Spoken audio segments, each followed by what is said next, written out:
noite. A paz do Senhor, irmãos. Abra sua Bíblia no livro de 1 Crônicas 4. 1 Crônicas 4, a partir do versículo 9.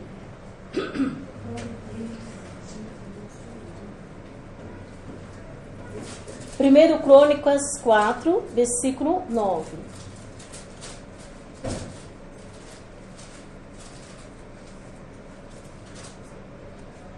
O tema da nossa mensagem hoje: a oração, ela tem poder para transformar todas as coisas. Amém? O poder de uma oração sincera e verdadeira.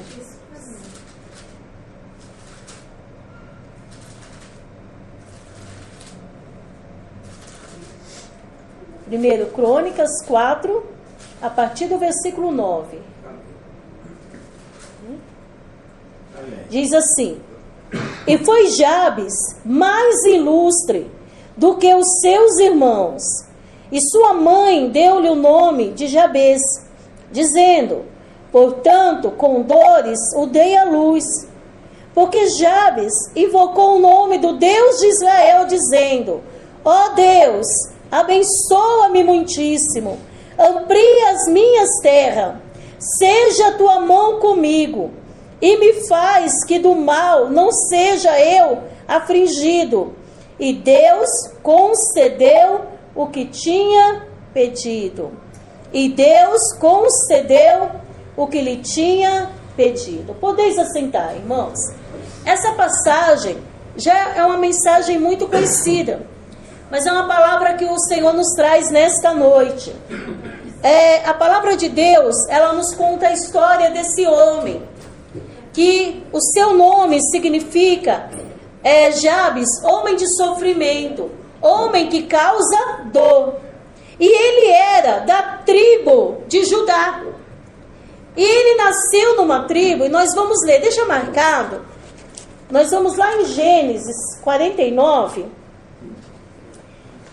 Jabes, ele cresceu a vida inteira debaixo de uma sentença.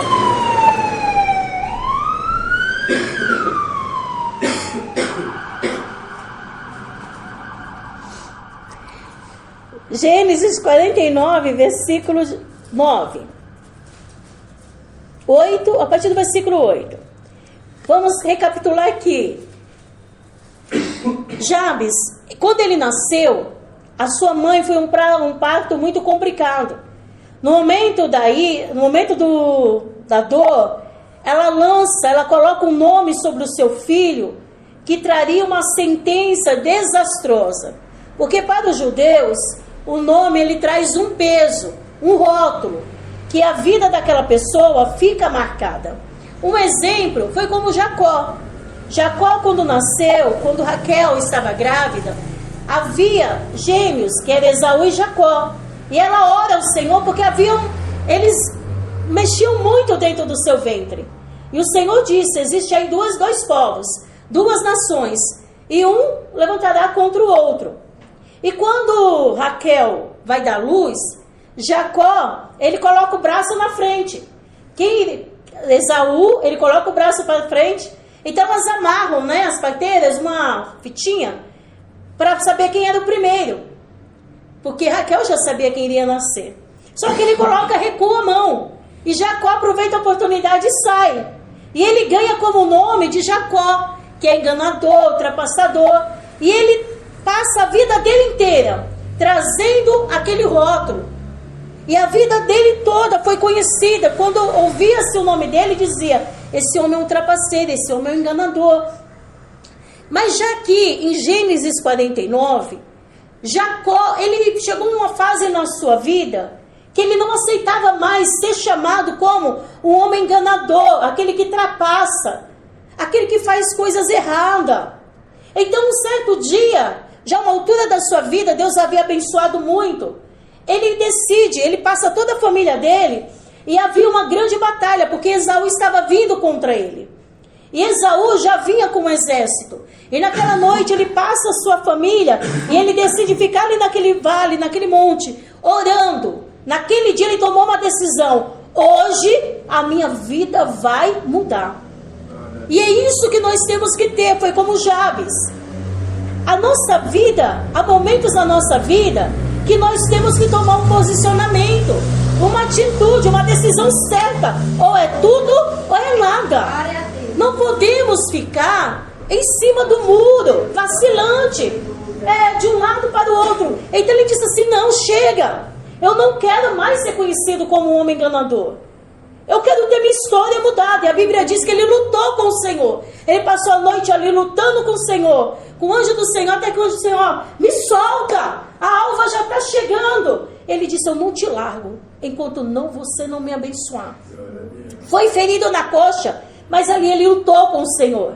E a luta dele foi uma luta, uma batalha mesmo.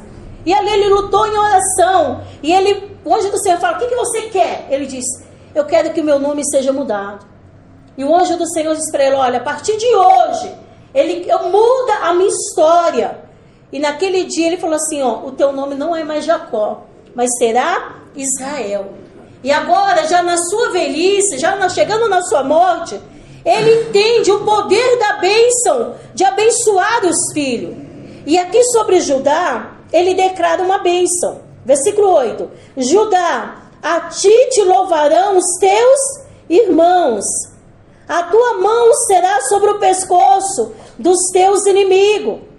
Os filhos de teus pais a ti se inclinarão. Judá é um leãozinho, da presa subiste, filho meu. Encurva-se e deita como um leão. E como um leão velho, quem o despertará? O cetro não arredará de Judá, nem o legislador dentre os seus pés, até que venha Siló, e a ele se congregarão os povos. Ele amarrará o seu jumentinho à vide, o filho da sua jumenta, cepa mais excelente. Ele lavrará sua roupa no vinho e na sua capa em sangue de uva. Os olhos serão vermelhos de vinho e dentes brancos de leite. Aqui havia uma bênção sobre a nação de Judá, a tribo de Judá. E passou um tempo, Jabe foi crescendo com aquela sentença. Todos que olhavam para ele e diziam: você é um homem que causa dores. Mas chegou um determinado ponto da sua vida, ele começa a descobrir que aquele não era a vida que ele queria. Não era o destino que Deus tinha para ele. Ele descobriu essa promessa. Por isso é importante nós sabermos o que Deus tem dentro da Bíblia para nós. O que está escrito aqui dentro. E de alguma forma ele pesquisou as Torás, os livros sagrados, e ele descobriu que sobre a tribo de Judá havia uma bênção excelente. Que tudo aquilo que ele cresceu ouvindo, que a vida dele seria uma vida de sofrimento, uma vida de dor. Aquele homem, Jabes, tinha todo motivo para dizer: a minha vida não vai dar nada, nada para mim dá certo, tudo dá errado, eu sou uma pessoa infeliz, eu sou uma pessoa mal sucedida, eu não vou ser ninguém na vida. Ele tinha tudo para isso. Ele cresceu ouvindo isso, que ele não seria ninguém, ele não chegaria muito longe.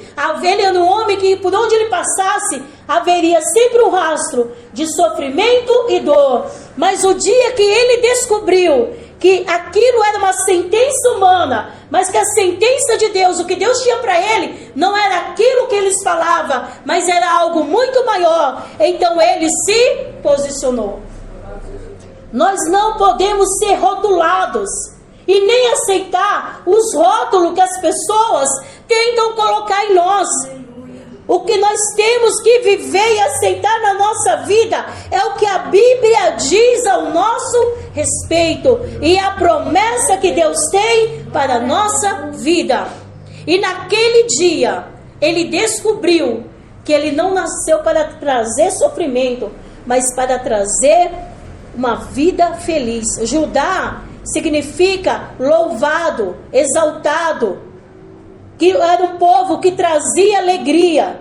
E quando ele descobriu que a tribo de Judá significava louvado, exaltado, glorificado, que era um povo que trazia a alegria do Senhor, ele tomou um posicionamento: nunca mais me chamarão de homem de dor, de homem de sofrimento. A partir de hoje, a minha vida vai mudar. E ele começou a mudar aqui dentro. Igreja, a mudança tem que acontecer de dentro para fora. Se não houver uma mudança aqui dentro, aqui fora nada mudará. Se não houver uma mudança dentro da nossa mente, dentro do nosso coração, o externo não mudará. E quando ele tomou essa decisão, é o que está lá, volta lá em Crônicas, ele começa a orar. Naquele dia, ele entrou na presença de Deus. Por isso que a palavra de Deus diz em Jeremias 29, a partir do versículo 8 até o 11, diz assim: então me invocareis, orareis a mim, me buscareis, quando me buscareis de todo o vosso coração. É impossível, quando alguém busca Deus de todo o seu coração, com toda a sua alma, com todo o seu espírito, se derrama perante o Senhor, que essa pessoa não seja ouvida por Deus. É impossível, porque a Bíblia está cheia de versículos que mostra que, um exemplo, Davi. Outro exemplo, primeiro foi Jacó. Jabes descobriu que Jacó fez isso e ele buscou o Senhor de todo o coração. Outro exemplo foi Davi. No Salmo 51, Davi ele fala assim: cria em mim, ó Deus, um coração puro, renova em mim um espírito reto, não me lances fora da tua presença, não retires de mim o teu Santo Espírito, torna a dar-me a alegria da tua salvação. E o Senhor, a Bíblia diz que o Senhor, no versículo seguinte diz, e o Senhor restituiu na vida dele a alegria da salvação. Então é impossível quando nós clamamos ao Senhor. Então a primeira coisa que ele fez, ele pediu a bênção de Deus. Ele não aceitava carregar aquela maldição, peso do seu nome. Então ele invoca o Deus de Israel. Invoca o Senhor. Existem coisas que aquele homem poderia ter morrido carregando aquela sentença, mas ele mudou a sua história quando ele descobriu: eu não sou conduzido pelaquilo que falam de mim. Não se importa, irmãos. Não temos que dar ouvidos às pessoas que falam de nós. Elas vão rotular o que elas querem rotular. Elas vão julgar o que querem julgar. Elas vão nos acusar e condenar o que os olhos deles verem. Mas o que importa é a tua vida com Deus, como está a tua vida com Deus, e o teu Deus que te conhece no secreto, o teu Deus que te conhece no oculto, é o teu Deus que conhece quem é você. E o inferno também precisa conhecer. Quando falar o teu nome, ele tem que dizer: aquele é dele, aquela é dela. Então, não temos que se preocupar com o que as pessoas falam, porque falarão o que querem, mas o que importa é quem você vê, como você se vê, como você se enxerga diante de Deus. Quem é você diante do Senhor? E é isso que importa. Você precisa saber quem é você diante de Deus, e isso basta. E Deus saber quem é você. Glória a Jesus. Então Jabes, ele começou a invocar o Deus de Israel.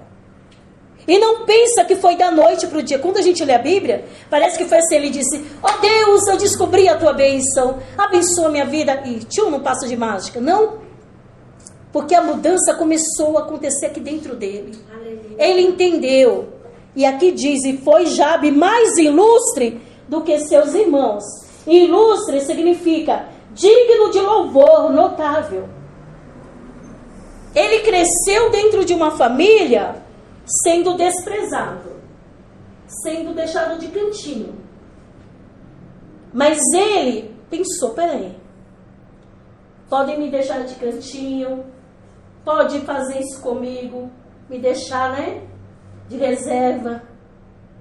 Mas ele, dentro dele, ele não deixou aquilo se contaminar.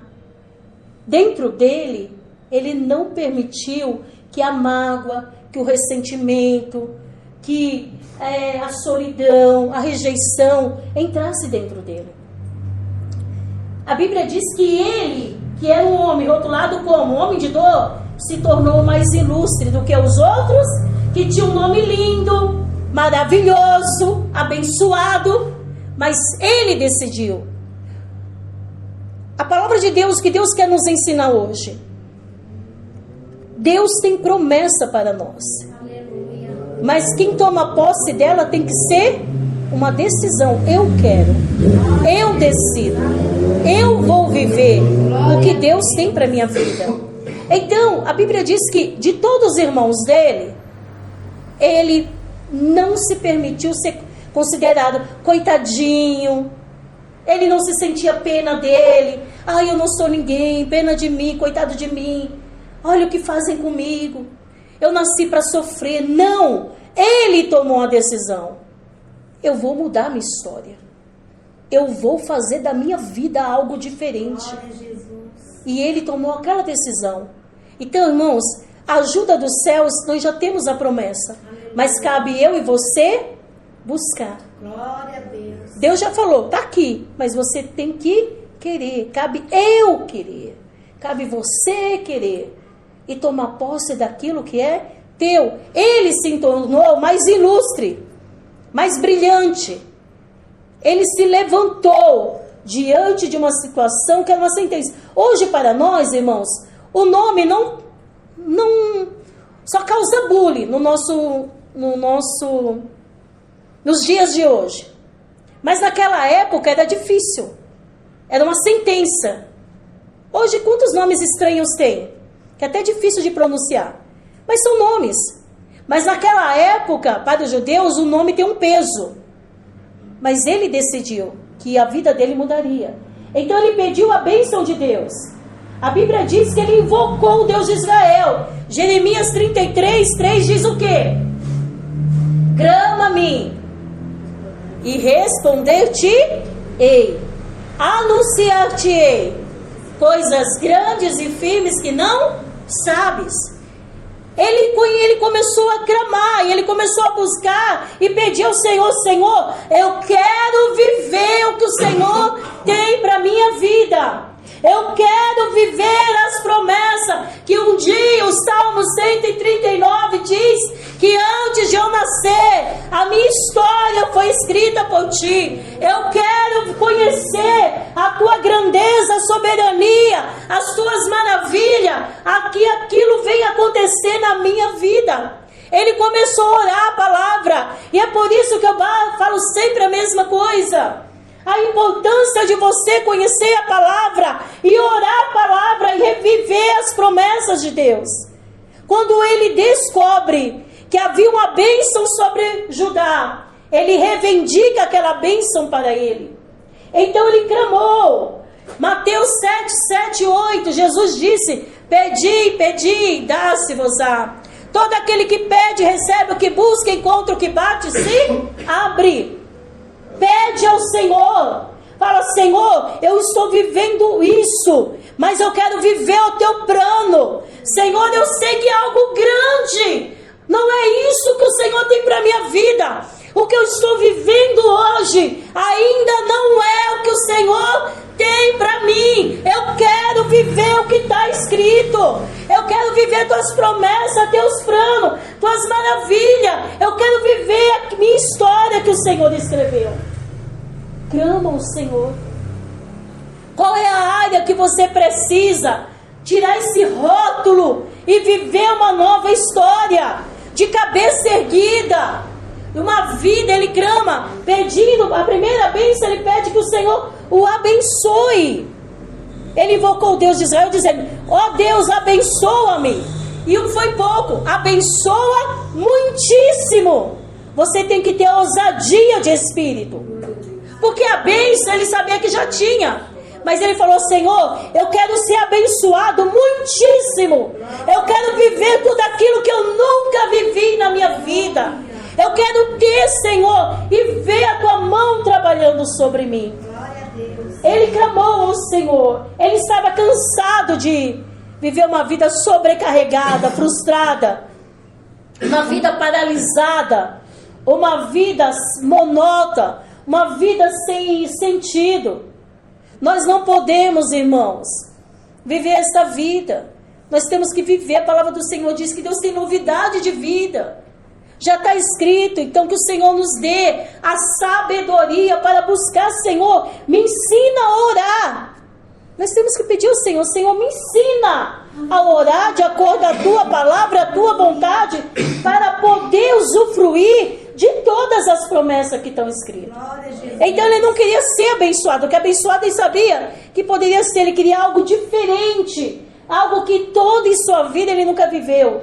Em segundo lugar, ele pede para Deus ampliar suas fronteiras. Ele estava pedindo ali prosperidade. Ó Deus, abençoa muitíssimo, amplia as minhas terras. Ele estava pedindo uma grande provisão. Prosperidade é não sentir falta de nada, é estar feliz em todas as áreas. O Salmo 23 diz o quê? O Senhor é o meu pastor. No original está escrito assim: o Senhor é o meu pastor e de nada tenho falta. Ele me dá tudo o que eu preciso. Esse é o original do Salmo 23. O Senhor é o meu pastor e Ele me dá tudo o que eu preciso, aquilo que eu necessito. Ser próspero não é apenas a vida financeira. É como aquele louvor, missionária Margarete louvor, lindo a letra, né? Hoje se usa muito a história de Abraão para fazer sacrifício. Ali não foi oferta de dinheiro. Ali o Senhor queria o coração de Abraão. O que Deus quer quando Ele pede riqueza, não é para dizer: oh, como eu sou rico, agora eu tenho dinheiro, eu vou mostrar para todos aqueles que me humilharam, olha quanto dinheiro eu tenho, como eu sou rico, próspero. Não, mas é isso que Ele estava pedindo. Ele estava pedindo: Senhor, amplia minha terra, me dá prosperidade e provisão, me supre tudo aquilo que eu tenho falta. E Deus quer suprir não apenas a vida financeira, mas é a vida espiritual. Glória a Deus. A vida emocional, conjugal, sentimental, a nossa vida interior. O livro de terceira epístola de João, no capítulo 1, no versículo 2, é um capítulo só. Diz assim: amado, desejo que te vá bem em todas as coisas e que tenha saúde, assim como vai bem a tua alma. A vontade de Deus é que sejamos prósperos, abastecidos, supridos em todas as áreas, financeira também, porque a casa de Deus também ela é mantida, são através das finanças. Se nós estamos aqui hoje, o aluguel está sendo pago. Existe um custo de água, de luz, aluguel, mas sim? Então, essa prosperidade. Nós temos que buscar prosperidade, sim, Senhor. Abençoa minhas finanças, para que eu seja próspero, para que eu possa abençoar na tua casa, para que a tua casa seja suprida, as necessidades básicas dela sejam supridas. É isso que tem que estar no nosso coração. Quando o nosso coração, nós colocamos o Senhor em primeiro lugar.